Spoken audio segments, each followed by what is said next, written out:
বিশ্বমঞ্চে আবারও আলোচনায় বাংলাদেশ। ৪০ বছর পর জাতিসংঘে বড় চমক। প্রেসিডেন্ট পদে লড়তে যাচ্ছেন বাংলাদেশের পররাষ্ট্র উপদেষ্টা তৌহিদ হোসেন।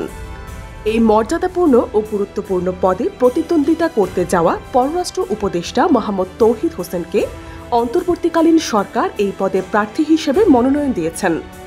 এমনটাই তথ্য উঠে এসেছে দেশের ও আন্তর্জাতিক গণমাধ্যমগুলোতে।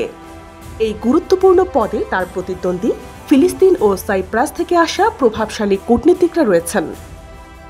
নির্বাচন অনুষ্ঠিত হবে ২০২৬ সালের জুনে, আর নির্বাচিত হলে তৌহিদ হোসেন দায়িত্ব নেবেন সেপ্টেম্বর ২০২৬ থেকে ২০২৭ পর্যন্ত।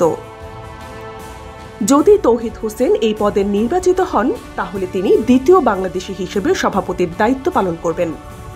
এর আগে ১৯৮০ এর দশকে হুমায়ুন রশিদ চৌধুরী জাতিসংঘে সভাপতির দায়িত্ব পালন করেছিলেন।